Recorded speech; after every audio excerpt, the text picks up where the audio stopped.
Kappa League TV!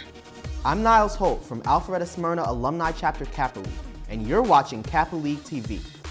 With over 3 billion gamers worldwide, tech insiders predict the gaming industry could be worth $90 billion by 2020.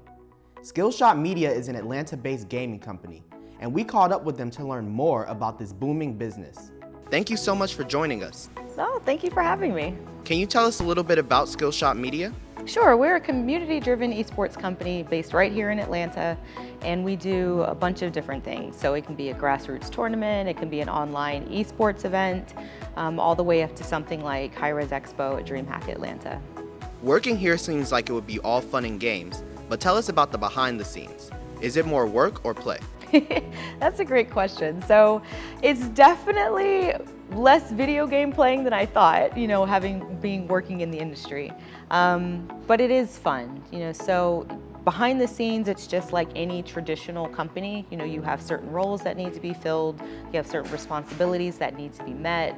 So it's very much traditional in that sense. It's just with something very interactive and engaging like video games. You recently had a $10,000 Fortnite competition. What does it take to hold an esports competition? It takes a lot of people working very hard behind the scenes. So you have everything from project managers, making sure everything's running smoothly, to communications personnel like myself to get the word out, to event producers, that make sure that all of the talent they can remote in correctly, that the cameras are set up, and that we can broadcast a truly stellar event online for the community. Video games have always been popular since their creation. What can you attribute that popularity to? Gaming is a community event. It's something that you can do by yourself. It's something you can sit on a couch and, play Super Smash Brothers with your friends, all the way up to logging in online and competing with people all around the world, to rank in League of Legends. While many industries are shutting down and losing money, the gaming industry seems to still be thriving. Why is that? So it's a couple of different reasons. One, gaming and esports has always lived online, so it was very easy for us to pivot with everything shutting down and get back to our roots and doing different things to kind of activate the community. Another big reason why it's taking off is while everybody's still kind of in isolation, having to socially distance, we can provide a sense of community, so you can log in and watch your favorite streamer or hang out with your friends in chat, and it brings back that togetherness even though we're still all apart. What is Skillshot Media doing to address social justice? That's a great question. So it's something that we're highly concerned about, trying to be as active as possible. So we've done a couple of different things.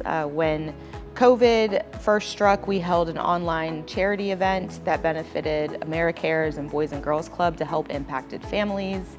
We have a long-lasting relationship with Make-A-Wish Georgia, granting wishes to kids all over the state. And recently we started working with Gamers Vote and Ghost Gaming and a couple of other key organizations to encourage voter registration in the gaming community. What philanthropic causes does Skillshot Media support, and how do they support these causes? Yeah, so we do a bunch of different things. It can be the Lionheart School, which serves autistic kids, Make-A-Wish Georgia, Gamers Vote. We're very plugged into the local Atlanta community, and that's where we want to concentrate our impact. The gaming industry is not as diverse as it could be. There are few people of color and few women of color. What advice would you give to young people of color who'd like to have a career in this industry? If it's something that you're interested in, pursue it at all costs. Don't let anybody tell you you can't or you're not capable, because you absolutely are, and you could open up wonderful opportunities for yourself and other people coming behind you. Thank you for your time. Oh no, thank you. It's been a delight. Reporting for Kappa League TV, I'm Niles Holt. Thanks, Niles. The upcoming election is expected to be contentious, and all sides are urging their supporters to vote. Alpharetta Smyrna Kappa Leaguer Jarrell Clavo starred in a PSA competition from the National Urban League in social cinema, encouraging people to vote. 400 years ago, our enslaved ancestors were brought to this country in shackles. Their black lives didn't matter. In the 50s and 60s, our civil rights heroes were brutalized and assassinated, fighting for our equality. Now, it's 2020, during a pandemic, and we're still fighting for our lives and our voices to matter. So, mail in or mask up, but by all means, vote. Your voice matters. Thank you for joining us, Jarrell, and you did a great job on the PSA. Thank you for having me. The PSA was only 30 seconds long, which is pretty quick. How long did it take you to actually prepare and shoot it? It was about 4 hours long. I know it's kind of absurd to think that it was 30 seconds and we spent 40 hours on it. It was pretty fun, exhilarating. I had a lot of costume switches, and I actually created the t-shirt by cutting it up and dirtying it for the slave scene. And also, we custom made the protest signs for the protesting scenes for the 60s and also for the other scenes after that. What was your reaction when you saw the finished PSA? I was astounded. I was actually extremely happy that we were able to create something so powerful and something so impactful and cram it into 30 seconds. And I feel like it attracted a lot of eyes and a lot of positive attention. It seems like you're walking us through history. Can you tell us about it? I think the PSA that we created was extremely powerful just because it had so many outlooks on history. And I feel like we really were able to replicate the feel of those different time periods that we went through. You're not old enough to vote, but you're encouraging other people to vote. Why do you think it's important for people to vote? I think that is important because it's great for everyone to get their voices out there. Of course, me being a minor, I can't vote, but I know the significance of voting. Thank you for your time and good luck in the competition. Thank you. Kappa brother Alan Bell, in addition to his time as a corporate CFO, is also an entrepreneur with his own business, Bizwiz. His mission is to empower today's youth to lead tomorrow's business. Our Luke Williams recently sat down with him. Thanks, Josh. Thank you for sitting down with me, Brother Bell. My pleasure. Glad to be here. Bizwiz encourages young people to become entrepreneurs. Can you tell us a little bit more about your company and how you got the idea for it? Absolutely. So Bizwiz is actually a nonprofit organization that my wife and I started about 3.5 years ago. And we've always been involved with youth. And we wanted to come up with a way that we can engage youth and position them to be able to really do something with life if they decided not to go to college or weren't able to go to college, because we recognize that not all young people are financially positioned to be able to go on to university, and not all of them really want to. So we thought we'd use my years of experience as a CPA and CFO for multinational businesses to put together a curriculum that we could use to teach young people what they needed to start, grow, and manage their own business. As an entrepreneur yourself, can you tell us about some of the products you completed or have been working on? Yeah, so actually I'm currently pursuing an entrepreneurial endeavor with a partner of mine in an effort to support my nonprofit. We thought it would be a good idea if we actually started a business that we could use to raise funds for our nonprofit instead of us having to go out and solicit for donations.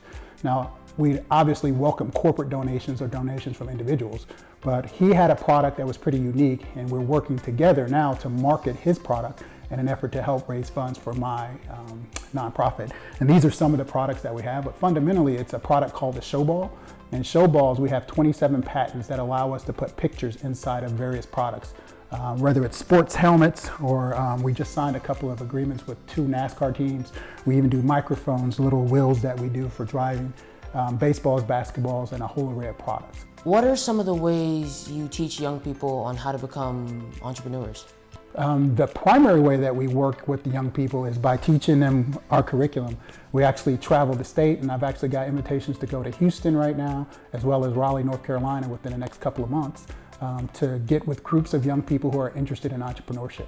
And using this curriculum that I've written, I walk them through 8 different modules to help them understand everything from how to create financial statements, balance sheets, income statements, how to read them, put together sales forecasts, and how to make sure that their product is different from other products on the market to ensure that they can reach their sales goals. So we're always looking for opportunities to work with young people, and we do it free of charge, again, because it is a nonprofit. You've worked with Kappa Leaguers on a national and local level. What can they be doing right now to secure their future? Well, I think the biggest thing that you can do to position yourself for future success is learn to actively listen.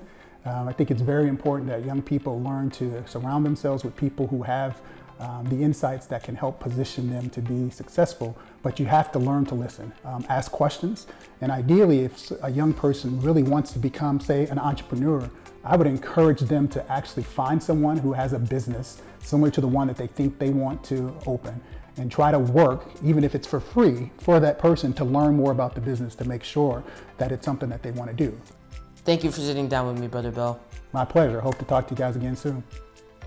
Reporting for Kappa League TV, I'm Luke Williams.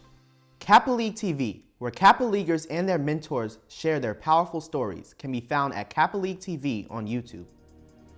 This is Niles Holt with Alpharetta Smyrna Kappa League, and you're watching Kappa League TV.